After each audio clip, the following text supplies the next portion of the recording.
How flipping good is Owen at doing green screen? Look at that, look at that. That looks like my kitchen. It looks like I'm back in the isolation station when I'm really in the office still. Why is Pablo moving? Oh dear. Here is your wrestling news. WWE are reportedly bringing back a controversial team. Meanwhile, an international AEW star is returning next month, possibly. And which WWE legend wants a match against Keith Lee? Find out in a little bit. So yeah, due to some unexpected circumstances, we're all fine. Don't fret. Back in the isolation station for a day or two. But hey, look, you get to see, well, I say you get to see Pablo. He's gone now. Thank you, Pab.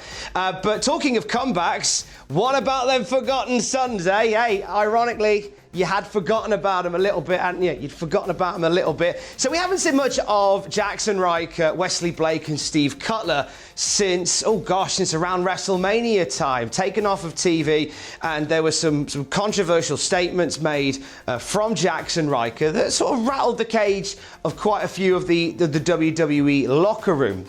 Consequently, we haven't seen them back on WWE TV in quite some time, but that may be about to change. So this comes from Fightful Select, who say there have been some talks that WWE are bringing the Forgotten Sons back to television. However, they're going to get, by the looks of things, a bit of an overhaul, because the whole sort of biker-clad-esque gang gimmick, what with the small matter of massive civil unrest in America, probably doesn't tick the boxes that WWE want them to. So if they do come back soon, it's going to be with a shiny new metaphorical coat of paint. But what of Jackson Ryker? Ryker is the guy that the actions and the comments of which led to the team being removed from the company in the first place. Now, Jackson Ryker is pretty set on making a comeback. If you check his Instagram, he's always on the gram, is Jackson Ryker, sharing photos of him and the lads on SmackDown. But Steve Cutler and Wesley Blake very much got caught up in all of that. And, you know, there is the possibility that if Forgotten Sons come back, they may come back without one of said Forgotten Sons. Jackson Ryker hasn't massively covered himself in glory over the last few months. First, there were comments made during the Black Lives Matter protests as well. And recently, he's made some anti-mask commentary that has certainly upset some people as well. So we don't quite know what the situation is when it comes to Jackson Ryker. But you've got Steve Cutler and Wesley Blake away from the stuff around Ryker. You've got a really strong tag team there in a time where tag teams are few and far between right now in WWE. They split up Andrade and Angel Garza on Raw because that's what you do when you've only got like 2.5 tag teams to an entire division. So they may be a welcome shot in the arm, whatever look they end up taking on, if and when they make a return. Hey, talking of returns, an international AEW star could be back in AEW, back at Daly's Place next month. We are, of course, talking about Shanna, who hasn't been seen since the start of the COVID pandemic. She's been in Europe, very much locked away from all of the AEW tapings there. She was on a Twitch stream just the other day, and she opened up a little bit about what she's got planned for the next few weeks. She said, quote, "I'm leaving next week to spend 14 days in a neutral, non-banned country by Mr. Trump's proclamation. After 14 days, I can enter the United States. Let's hope for no roadblocks." So this all points towards Shanna making a return to AEW come October. You know, she would be a great addition to a great return rather for AEW. Lots to offer, I believe, the women's division that I still feel like is losing its way a little bit. We get some right people in there and they can bring that back. I think Shanna's got loads to offer. Of course, when we mention an international AEW superstar returning, of course, your heart and mind not only returns to performers like Shanna, but of course, Warpack, our Geordie boy, who has been storming it in AEW before the COVID-19 pandemic took away our Raj Honey Badger that we hold to our hearts so dear. So what of a return for Pac? Well, it seems as if Shanna is in a position where she is able to make a return via another country, then PAC may be an option too. In fact, Tony Khan did talk about the possibility for PAC making a return a while ago and said that as the way things are travelling between the UK and the US right now is that if PAC was to travel from the UK, he'd have to spend 2 weeks in isolation in the States. He'd then do a couple of shows at Dynamite, head back, another 2 weeks in isolation. It'd be a month out of his life for the sake of a couple of episodes of Dynamite. And I know that AEW have some big plans for PAC, and they wouldn't want to just bring him back for the sake of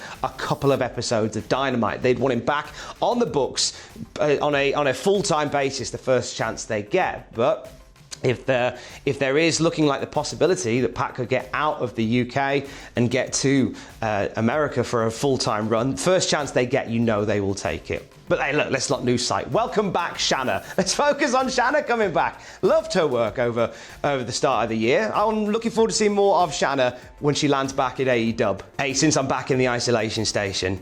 Alex, my darling, what's your favourite part of the wrestling news? Do you like hearing about returning wrestlers? I was going to say Pablo. Pablo? But he's gone now. Oh, not returning wrestlers? Yeah. Not big original plans for future feuds? Let's go with that one. No, all the wrong answer. Trademark news. That's right. I have some hot off the press news on trademarks and copyrights within wrestling. So, Cody in the trademark news with a Z today. You see, Cody has been trying to get the rights to the American Dream, which was his dad's wrestling name back in the heyday of his career, if you will, Daddy. However, WWE owned the rights to it, so he's been putting in bids to own it. The third time he's put in a bid for it, and for the third time it has been rejected. So Cody's attempt to trademark the American Dream was refused by the USPTO, or if you're trendy, the USPTO. They say that reconsideration does not raise a new issue, does not resolve an outstanding issue, or provide any new evidence with regard to a standing issue. So basically, if you're going to submit again another copyright, stay with me. If you're going to issue another copyright claim, you have to stay with me. You have to therefore give a new case as to why you should own it, as opposed to what Cody has done, which by the sound of it is just gone, please, no you can't. Okay, third attempt. Oh, go on. I'm sure there's more to it than that. More copyright and trademark news coming from the house of Ryan Reeves, aka the artist known as Ryback. So WWE owns the name Ryback. This is something they've gone back and forth on for quite some time. And he is now pushing to own it completely outright. He says, quote, I'm dealing with the Ryback trademark. We're going into trademark attorney's office and they're going to be deciding this in the next 20 months. This is going to be tied up. It's going to cost me God knows how much in attorney's fees and a lot of time. I'm getting the Ryback trademark so they cannot use it or profit off it in any way or expose it or do anything to hurt my brand further than they've already done. It's crazy. Ryback on his podcast also talks about how WWE wanted to not just own the rights to it, but take away the social media platforms of Ryback as well. He says, quote, when I left there, they were threatening to sign over not all my social media, Twitter, Instagram, and Snapchat all the time, but they wanted me to not change my name legally from Ryan Reeves to Ryback and give them my social media, which is absurd. And finally, don't you... Sorry, I've got neighbours again, haven't I? I forgot about that. Big Keith Lee back in the news. Keith on Monday Night Raw tonight in a match against Drew McIntyre with Clash of Champions implications. There is talk that Keith could end up as part of that ambulance match on Sunday. Keith getting in the main event. Either way, that's not what we're here to talk about. We'll talk about that on Raw Graded tomorrow, won't we? But we're here to talk about a challenge thrown to Keith Lee by a WWE legend. The Big Show was chatting to WWE India about a whole number of things, and one of the things that came up was guys from Monday Night Raw and SmackDown that Big Show would love to mix it up with. And of course, he's throwing out the name Big Keith. Big Show says Keith has a ton of momentum behind him right now. He is a tremendous competitor. I think if there was an opportunity for me to step into the ring with Keith and help him on his journey in some way, shape or form, I would love to do that. Plus, he's got a good chest for chopping. A good chest for chopping. That sounds like something you'd put on a really weird part of Tinder. It's a good chest for chopping.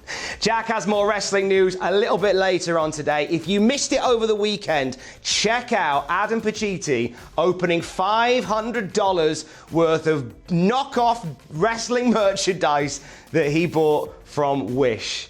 There's some weird stuff in there. It's a treat. Go watch that right now. Whatever you're doing, stop what you're doing. If you're driving some heavy vehicle, just pull in and go and watch that. If you're overseeing a court hearing, just suspend the court case, go and watch that. I mean, arguably you should be watching a YouTube video while you're doing that. You get the idea. Stay safe.